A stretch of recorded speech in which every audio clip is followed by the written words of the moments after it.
नमस्कार, स्वागत है आपका। आप देख रहे हैं खबर उत्तराखंड। मैं हूं आपके साथ अनाया शर्मा। शुरुआत करेंगे उत्तराखंड की अहम खबरों के साथ। प्रधानमंत्री नरेंद्र मोदी की 2 अप्रैल को रुद्रपुर मैदान में प्रस्तावित जनसभा को लेकर बीजेपी तैयारियों में जुट गई है। कार्यक्रम को सफल बनाने के लिए पदाधिकारियों को जिम्मेदारियां सौंप दी गई है। वहीं कैबिनेट मंत्री सौरभ बहुगुणा और संगठन महामंत्री अजय ने भूमि पूजन कर कार्यक्रम स्थल का काम शुरू किया है।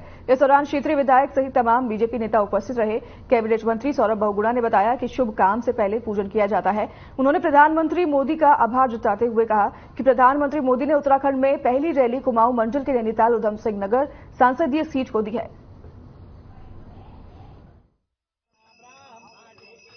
सबसे पहले तो मैं माननीय प्रधानमंत्री जी का बहुत बहुत धन्यवाद करता हूं। इन्होंने उत्तराखंड में जो पहली रैली देवभूमि में जो दी है वो नैनीताल लोकसभा सीट को दी है।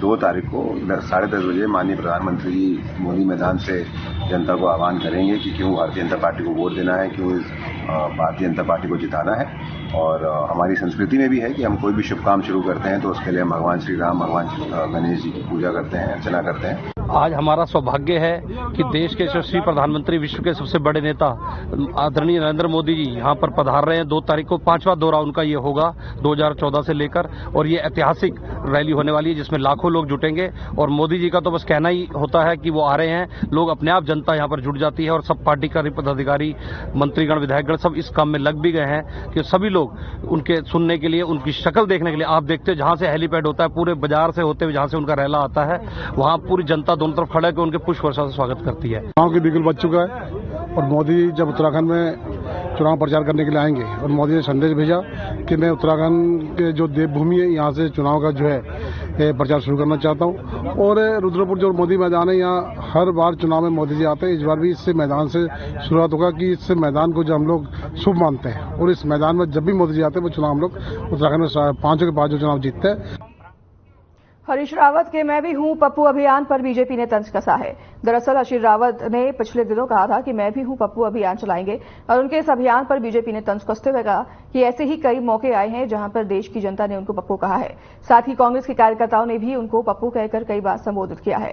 तो इस पर सुरेश जोशी ने कहा कि आज वह देश के अंदर या प्रदेश के अंदर कोई भी अभियान चलाएं, वह सफल होने वाला नहीं है।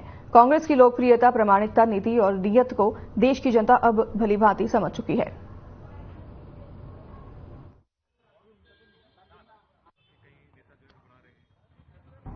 आज वो कोई भी अभियान चलाएं, देश के अंदर उनका कोई भी अभियान चलाए, वो सफल होने वाला नहीं है। इसलिए सफल होने वाला नहीं है कि भाई कांग्रेस की जो लोकप्रियता है, जो कांग्रेस की प्रामाणिकता है और कांग्रेस की जो नीति और नीयत है, उसको देश की जनता समझ चुकी है, बहुत भलीभांति समझ चुके हैं। इसलिए लोगों ने मन बना लिया है कि इस बार का जो चुनाव है वो सिर्फ और सिर्फ मोदी का चुनाव है, मोदी की गारंटी का चुनाव है, मोदी के कामों का चुनाव है और उनकी नीति, उनकी नीयत, उनके आइडियोलॉजी का चुनाव है। इसलिए एक तरह से मैं कह सकता हूं इस चुनाव में कम से कम देश का जो मतदाता है वो कांग्रेस को एक तरह से भूल चुका है।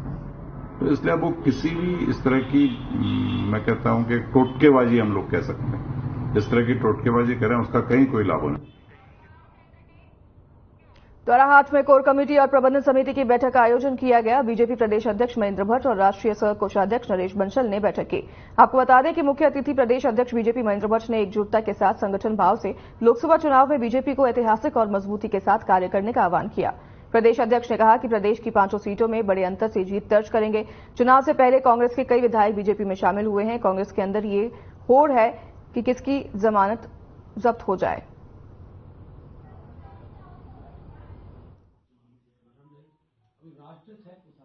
और मैंने जो विधानसभा जीत नहीं पाए थे, वहां पर बूथ प्रबंधन की दृष्टि से हमारी बैठकें चल रही हैं।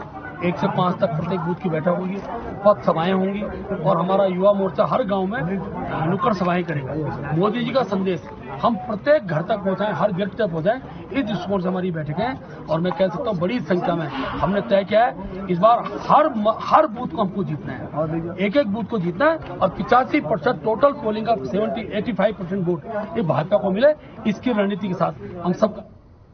लोकसभा चुनाव की तैयारियों के बीच कांग्रेस पार्टी में आपसी द्वंद्व के संकेत नजर आ रहे हैं।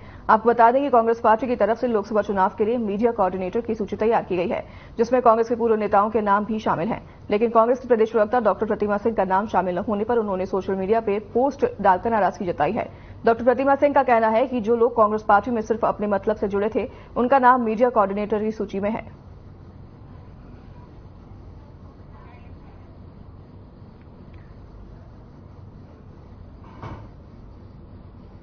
आपको बता दें कि जैसे जैसे चुनाव नजदीक है, वैसे ही सभी पार्टियां अपनी अपनी तैयारियों में जुट गई है। और आपको ये भी बता दें कि कांग्रेस भी अपनी पार्टी में जुटी हुई है। वहीं डॉक्टर प्रतिमा सिंह ने अब अपनी नाराजगी जताई है। कांग्रेस में ये हलचल देखने को मिल रही है, जहां पर उन्होंने सोशल मीडिया पर अपनी नाराजगी जताई है। कांग्रेस में आपसी द्वंद्व नजर आने लगा है, जहां पर एक तरफ दूसरी पार्टियां अपनी तैयारी में जुटी हुई है, तो वहीं अब कांग्रेस पार्टी में आपसी द्वंद्व भी नजर आने लगा है। और इस द्वंद्व के बीच आपको बता दें कि कांग्रेस की डॉक्टर प्रतिमा सिंह ने नाराजगी जताई है।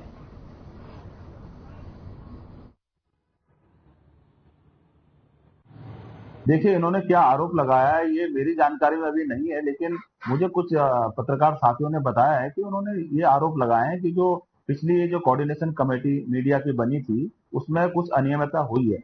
तो हमारा तो यही कहना है कि ये पार्टी के अंदर एक फोरम बना हुआ, पार्टी फोरम, अनुशासन समिति बनी हुई है। अगर आपको किसी भी कोई प्रकार की कोई समस्या है तो आपको अनुशासन समिति को लिख के देना पड़ेगा कि ये अनियमितताएं हुई है।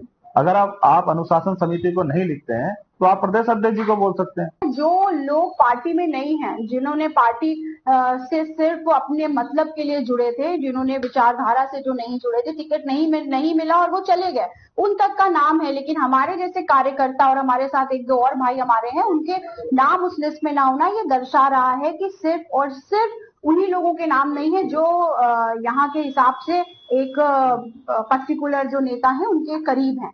तो मुझे लगता है कि अगर इस तरीके की आज का जो दौर है, उसमें हमें कांग्रेस पार्टी को मजबूती करने का कार्य करना चाहिए, ना कि व्यक्ति विशेष को मजबूत करने का कार्य करना चाहिए, ना कि अपने हितों के बारे में। कांग्रेस नेता और एससी विभाग के प्रदेश उपाध्यक्ष इंद्रपाल आर्य ने अपने आवास पर प्रेस वार्ता की। इस दौरान उन्होंने कहा कि नैनीताल लोकसभा सीट से कांग्रेस प्रत्याशी प्रकाश जोशी के समर्थन में वे और उनकी टीम लगातार जनसंपर्क अभियान चला रही है। इसके अलावा नेता प्रतिपक्ष यशपाल आर्य नैनीताल लोकसभा सीट के अलावा अन्य सभी संसदीय सीटों पर प्रत्याशियों के समर्थन में जोर शोर से प्रचार प्रसार में जुटे हुए हैं। उन्होंने कहा कि महंगाई और बेरोजगारी के मुद्दे को लेकर कांग्रेस पार्टी जनता के बीच में है और जनता का रुझान भी कांग्रेस के पक्ष में देखने को मिल रहा है, क्योंकि डबल इंजन की सरकार की जन विरोधी नीतियों से आम जनमानस त्रस्त है और इसका जवाब आने वाले 19 अप्रैल को मतदान के दिन जनता डबल इंजन की सरकार को जरूर देगी।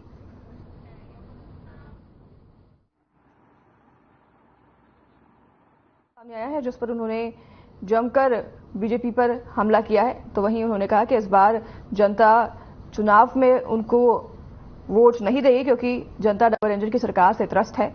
कांग्रेस नेता है इंद्रपाल आर्य, जिन्होंने प्रेस कॉन्फ्रेंस करते हुए तमाम बातें कही हैं और उन्होंने कहा कि जनता का रुझान अब कांग्रेस के पक्ष में है और उन्होंने भी दावा किया है कि कांग्रेस अब सभी सीटों पर उत्तराखंड में जीत हासिल करेगी।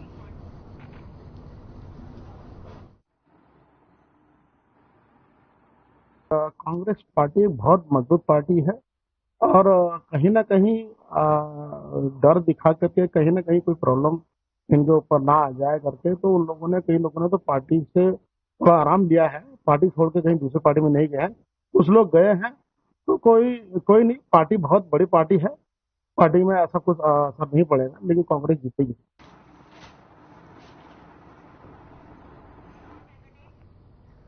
लोकसभा चुनाव को लेकर कांग्रेस ने मेरे विकास का 2 हिसाब अभियान शुरू किया है। इस अभियान के तहत कांग्रेस गांव-गांव जाकर मोदी सरकार के 10 साल के विकास का हिसाब मांगेगी।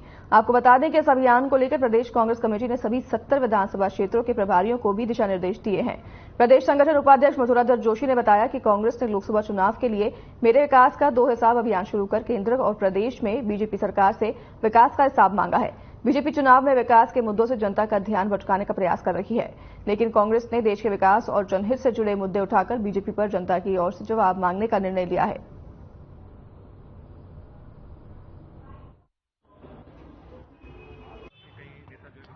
निश्चित रूप से पूरे प्रदेश में 70 की 70 विधानसभाओं में और 1070 मंडलों में और 225 हमारे ब्लॉक है, उसमें मेरे विकास का हिसाब दो। आपने क्या विकास किया है? सांसदों से कांग्रेस के कार्यकर्ता ये पूछ रहे हैं और पूरे चुनाव भर पूछेंगे हम ये 19 तारीख को मतदान के समय भी पूछा जाएगा भाजपा के लोगों से, आप मेरे विकास का जनपद उधम सिंह नगर में होला मोहल्ला का पर्व बड़ी धूमधाम से मनाया गया। वहीं पर्व की तैयारी में 29 मार्च से गुरुद्वारा छुबी पातशाही के अखंड पाठ साहिब आरंभ हुआ था और 31 मार्च को अखंड पाठ साहिब के भोग का आयोजन हुआ। इस अवसर पर भारी संख्या में संगत समाज के लोग गुरुद्वारे में दर्शन को पहुंचे। साथ ही कोषाध्यक्ष सतनाम सिंह आदि गुरुद्वारा पहुंची और संगत समाज का धन्यवाद व्यक्त किया।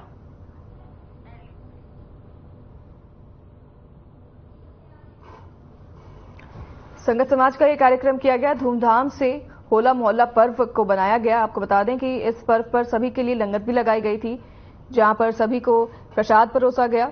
गुरुद्वारे में ये लंगर का आयोजन किया गया। आपको बता दें कि होला मोहल्ला का पर्व था, जिस दौरान काफी संख्या में श्रद्धालु भी गुरुद्वारा पहुंचे और धूमधाम से होला मोहल्ला का पर्व गुरुद्वारा में मनाया गया। इस दौरान गुरुद्वारा में काफी संख्या में दर्शन करने के लिए श्रद्धालु पहुंचे थे और लंगर भी लगाया गया था श्रद्धालुओं के लिए।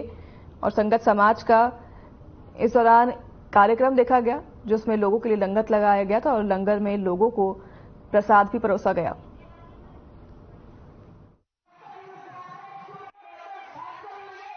वाहिगुरू जी का खालसा, वाहिगुरू जी की फतेह।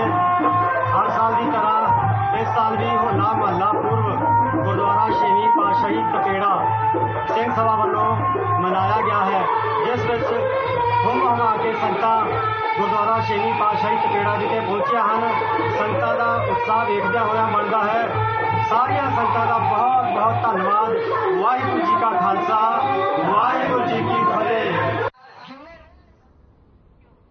डॉक्टर भीमराव अंबेडकर के पवित्र स्थल भारतीय रेड क्रॉस सोसाइटी के जिला प्रतिनिधि और सामाजिक कार्यकर्ता डॉक्टर उत्तम कुमार के नेतृत्व में एक बैठक का आयोजन कर 14 अप्रैल को मनाए जाने वाले बाबा साहेब की जयंती के विषय में रणनीति बनाई गई। बैठक में तय किया गया कि लोकसभा चुनाव के मद्देनजर प्रभावी आचार संहिता के चलते बाबा साहब की जयंती को व्यापक रूप से नगर भ्रमण और शोभा यात्रा के साथ नहीं मनाया जा सकता है। इसलिए आम जनता से अपील किया गया कि बाबा साहब की जयंती के अवसर पर सभी लोग अपने अपने घरों में और पवित्र स्थल पर 14 दीप प्रज्वलित कर बाबा साहब की जयंती को विधिवत हर्षोल्लास पूर्वक धूमधाम से मनाएं।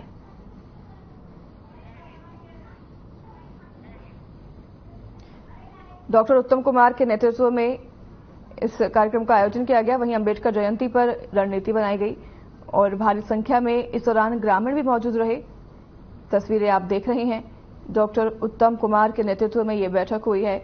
खटीमा में ये बैठक हुई है और इस दौरान काफी संख्या में ग्रामीण भी मौजूद रहे हैं। अंबेडकर जयंती पर इस बैठक में रणनीति बनाई गई। अंबेडकर जयंती के अवसर पर यह बैठक की गई, जिसमें रणनीति बनाई गई और कई मुद्दों पर चर्चा की गई। वहीं इस दौरान काफी संख्या में ग्रामीण भी मौजूद रहे हैं। खटीमा से ये तस्वीरें आप देख रहे हैं, जहां पर अंबेडकर जयंती पर डॉक्टर खटीमा के नेतृत्व में ये बैठक हुई और उस बैठक में काफी संख्या में ग्रामीण भी मौजूद रहे हैं।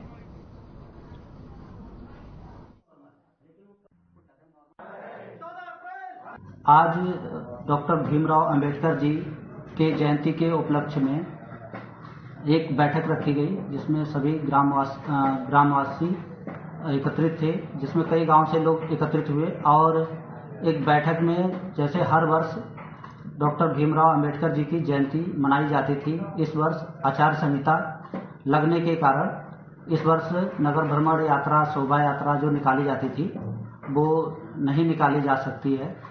इसलिए हम सब मिलकर एक संदेश देना चाह रहे थे कि सभी प्रदेशवासी एवं देशवासी अपने घरों में 14 दीप प्रज्वलित करके।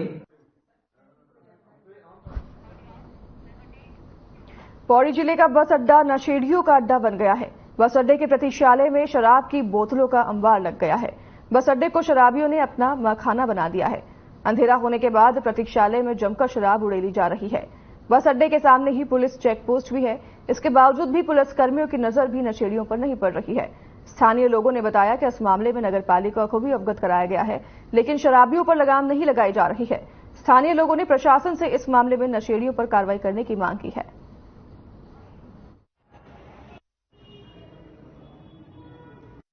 ये प्रकरण जो अभी आप मेरे संज्ञान में ला रहे हैं, तो इस संबंध में ईओ नगर पालिका और एसडीएम को निर्देशित करते हुए जो भी सफाई के लिए उचित व्यवस्थाएं की जानी है उसको करवाना सुनिश्चित किया जाएगा। मैं एसडीएम अपने स्तर से थाने के माध्यम से उस तरीके से जांच भी करवा लेंगे कि अगर सार्वजनिक स्थल पर इस तरीके से शराब पीते हुए लोग पाए जाएंगे तो जो नियमानुसार कार्रवाई की जानी की जाए। मैं अभी इधर से गुजर रहा था तो मेरी नजर इस पे पड़ी और जिस प्रकार से यहाँ ये बस अड्डा कम और शराब का अड्डा मुझे ज़्यादा लग रहा है और इस तरफ प्रशासन को ध्यान देना चाहिए। यहाँ कभी सफाई नहीं होती, सफाई कर्मचारियों तो कोई सफाई नहीं की जा रही है। पूरा बस अड्डा ऐसा लग रहा है जैसे यहाँ शराबियों का पूरा अड्डा है ये, और ये यात्रियों के लिए बैठने के लिए बनाया गया है, यहाँ की शराब पीने के लिए। और इस स्थिति में यहाँ पर कैसे कोई यात्री अपना मतलब बैठ सकता है? आज जो यात्री है वो छत में धूप में खड़ा रहने को मजबूर है। लिव इन रिलेशनशिप में रह रहे कपल में एक युवक ने अपनी प्रेमिका की हत्या कर दी, जिसका खुलासा दून पुलिस ने कर दिया है। इसके संबंध में जानकारी देते हुए एसएसपी देहरादून अजय सिंह ने बताया कि करीब 1 महीने पूर्व हरिद्वार की रहने वाली युवती के परिवार ने गुमशुदगी की शिकायत दर्ज करवाई थी, जिस पर राशिद नाम के एक व्यक्ति का नाम सामने आया था। बीते दिन राशिद को हिरासत में लेकर पुलिस ने पूछताछ की तो मालूम हुआ कि युवती के साथ राशिद लिव इन रिलेशनशिप में रह रहा था, लेकिन आपसी कलह के चलते एक दिन उसने शहनूर का गला दबाकर हत्या कर दी और एक बड़े सूटकेस में उसके शव को रखकर आशारोड़ी के जंगल में फेंक दिया। पुलिस ने आरोपी राशिद के खिलाफ मुकदमा दर्ज कर लाश की बरामदगी कर ली है। एक युवती हरिद्वार की शहनूर नाम की थी, जो यहाँ पर काफी दिनों से रहकर यहाँ पर काम कर रही थी, स्पा सेंटर और ब्यूटी पार्लर में काम कर रही थी और उसकी गुमशुदगी इसकी मदर के द्वारा 29 जनवरी को लिखवाई गई थी। क्योंकि वो यहाँ जब काम कर रही थी, बहुत टाइम से जब उसका संपर्क अपने पेरेंट्स से नहीं हुआ, तो उनकी मदर यहाँ पर खोजते हुए आई थी और उनको यहाँ पर जानकारी करने पे एक राशिद नाम का जो मुजफ्फरनगर का है उसके बारे में पता चला कि वो उसके साथ पटेल नगर क्षेत्र में निवासरत थी। तो जब राशिद से उन्होंने जानकारी करी तो उसने बताया कि वह कुछ जगहों पर काम करती थी और हो सकता है काम करने के लिए कहीं बाहर वो अन्य किसी जगह पर गई हो। इस बात पर वो काफी दिनों तक उसका वेट करते रहे। जब नहीं उसका कुछ पता चला और राशिद द्वारा भी फोन बंद कर लिया गया, तो इनके द्वारा थाने पर आकर 1 माह बाद यहाँ पर गुमशुदगी दर्ज कराई गई थी।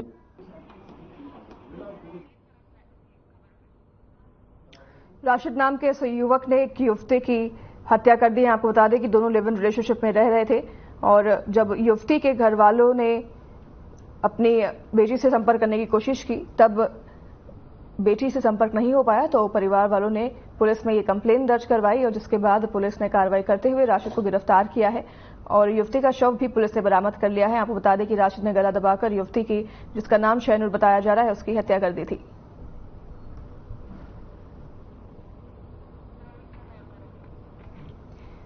राशिद नाम के ये युवक ने अपने प्रेमिका की हत्या कर दी थी। आपको बता दें कि ये दोनों लिव इन रिलेशनशिप में एक साथ रह रहे थे और शहनूर नाम की लड़की, जिसके परिवार वालों ने पुलिस में एफआईआर दर्ज करवाई, उसकी गुमशुदगी की रिपोर्ट दर्ज करवाई, जिसके बाद पुलिस को यह मालूम हुआ कि युवती की हत्या उसके प्रेमी द्वारा कर दी गई है, जिसका नाम राशिद है। राशिद ने युवती की हत्या कर दी है गला दबाकर। आप बता दें कि दोनों लिव इन रिलेशनशिप में रह रहे थे और किसी विवाद पर राशिद ने शहनूर नाम की युवती का गला दबाकर उसकी हत्या कर दी और फिर सूटकेस में डालकर उसे फेंक दिया। लेकिन हालांकि पुलिस ने युवती का शव बरामद कर लिया है। शहनूर नाम की युवती जिसका शव बरामद कर लिया है, वहीं परिवारजनों के दी गए तहरीर पर पुलिस ने यह कार्रवाई करते हुए राशिद को भी गिरफ्तार कर लिया है।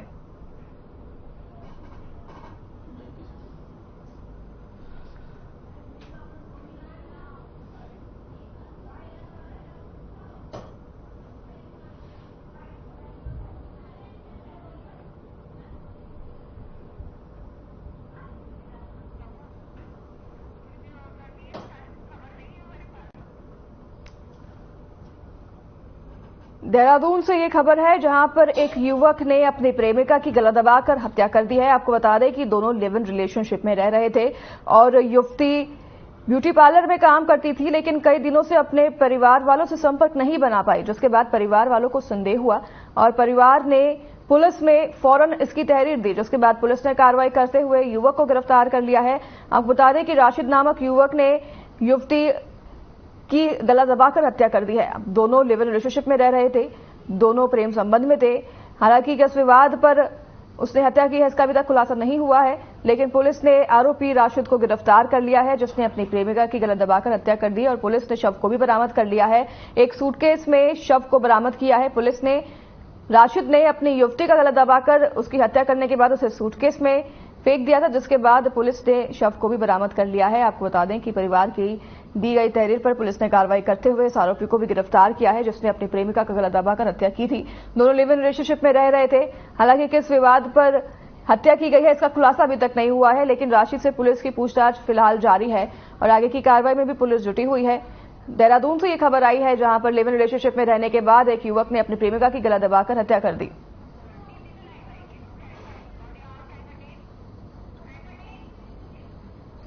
चलिए आपको सीधा लिए चलते हैं पिथौरागढ़, जहां पिथौरागढ़ में पदयात्रा का आयोजन किया गया है और मुख्यमंत्री पुष्कर सिंह धामी ने यहां पर प्रतिभाग लिया है।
तो अभी आप तस्वीरें देख रहे थे पिथौरागढ़ से, जहां पर पदयात्रा का आयोजन किया गया और इस दौरान मुख्यमंत्री पुष्कर सिंह धामी भी मौजूद रहे, जिनका फूल मालाओं से स्वागत किया गया और नारे भी आप सुन रहे थे। पुष्कर सिंह धामी के लिए नारेबाजी की जा रही थी, बीजेपी के लिए नारेबाजी की जा रही थी। पिथौरागढ़ से आपको तस्वीरें दिखा रहे थे, जहां पर पदयात्रा का आयोजन हुआ और मुख्यमंत्री पुष्कर सिंह धामी भी इस दौरान यहां पर मौजूद रहे, जिनका काफी संख्या में लोगों ने, कार्यकर्ताओं ने स्वागत किया, फूलमालाओं के साथ उनका स्वागत किया।